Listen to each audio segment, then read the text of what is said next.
It's a beautiful couple days, and the anticipation and the excitement, it's a huge part of our sport and our thinking as owners and trainers overall. And here comes Liam's map, and he found a way through. Can he possibly get there?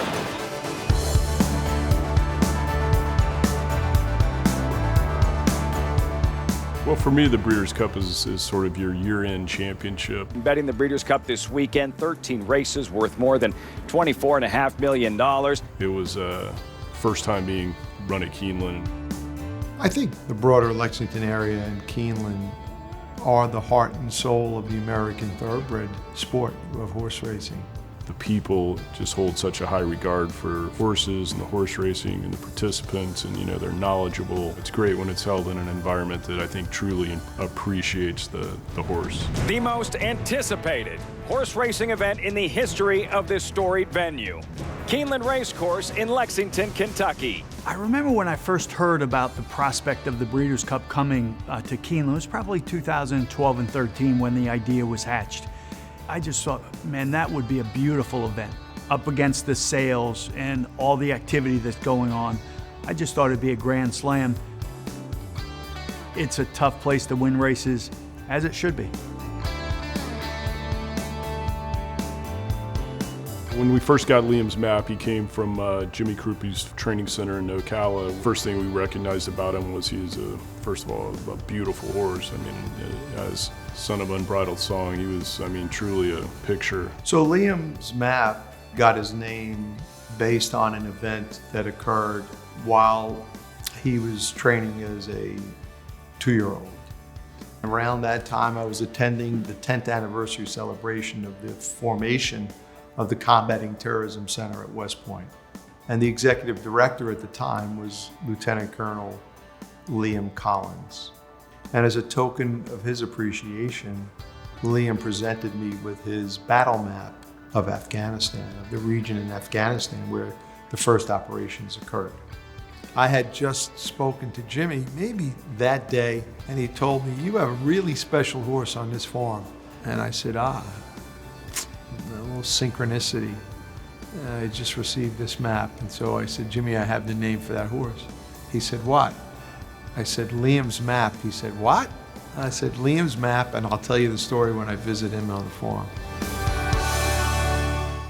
Up next, Las Vegas $1 Million Breeders' Cup Dirt Mile, a field of 11, and the horse they all have to beat is Liam's map.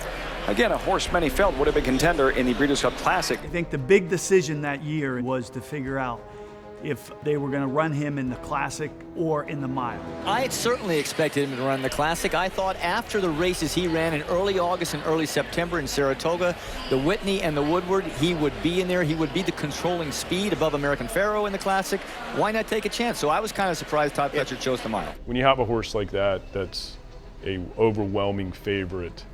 It's, I always feel a little more nervous when you're expected to win. Liam's map, heavily backed throughout, odds on it 2-5. We felt like he was the best horse in the race and he was doing well. We needed everything to go right. They're all in line. We are ready for the start. They're off in the Breeders' Cup Dirt Mile, and Liam's map did not have a good start. So the gates opened and he broke a step slow. And he took a little bit of a stumble. The one set of instructions I gave Javier is just make sure you get out of the gate well, and he didn't break. There it is again. Liam's map at the start. Now keep in mind, he was expected to be in front of this field comfortably, and he just gets away sluggishly. Yeah, he just stood there for a half a second, and these are other fast horses in here. Mr. Z's fast, Racer on the inside's fast, and these jockeys know that. They're looking around already, and they're going to shut the door on Lee. He kind of moved in towards the rail, and horses crowded around them. But Liam was a front runner. I mean, he just wanted to run and carry his speed. The first time he was telling Javier, "I want to run, I want to get to the head here," was right when we passed quarter pole first time. And he got checked pretty strongly. Mr. Z is second. Now, there goes Lee on the outside. Liam's map wanted to go in there, but he couldn't. And Liam's map had to take back again. Javier Castellanos got him in fourth, behind the leading trio up the backstretch. My heart dropped, to be quite frank. I was starting to wonder if Liam was just a hard luck horse, that horse that just never gets that perfect trip. The issue was going to be if they were going to be able to work out a trip and to get free. And Lee are right alongside as they round the far turn. And then it's Tapiture. Valid on the far outside is put to the whip. Liam's Map behind a wall of horses. In traffic. And Red Vine too, no place to go. And Lee has emerged with the lead. Javier made the decision to just go so subtly 3 wide and test Tapiture right away. My heart raised again in my chest because I said, all right, at least he's going to have a chance to run. Turned for home and he changed leads and he just accelerated. And here comes Liam's Map, and he found a way through. Can he possibly get there? It was like an F1 Ferrari just sucking down to the racetrack. Liam just lengthened, lowered his head, his chest moved forward, I mean, just majestically, and he just gobbled up ground.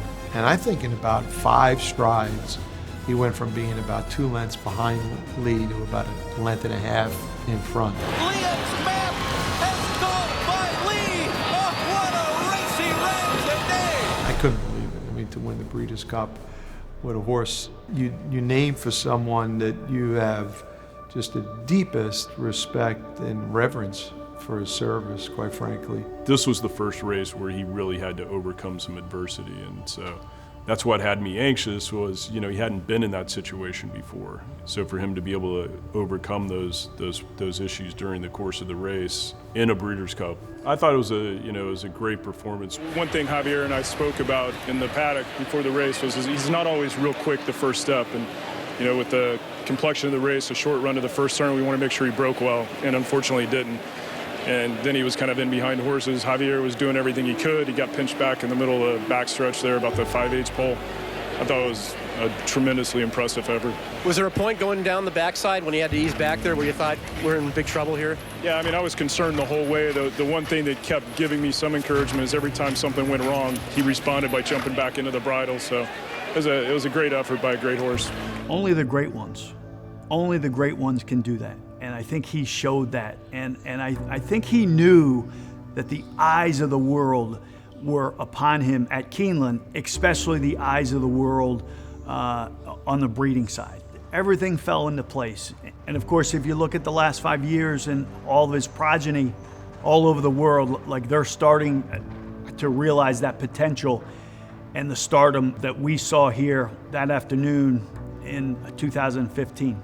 To be able to win a Breeders' Cup race in, you know, a historical setting like the Bluegrass State and Lexington and Keeneland, it always has a great crowd and always has a vibrant buzz to it. But I think for the Breeders' Cup, it was even more so. I do remember the moment, and it was a crush of emotion.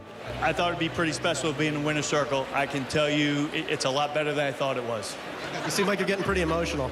Well, this is an emotional time. You win the Breeders' Cup, people all over the world, they think about the Breeders' Cup, and I can't believe we're here. It's amazing.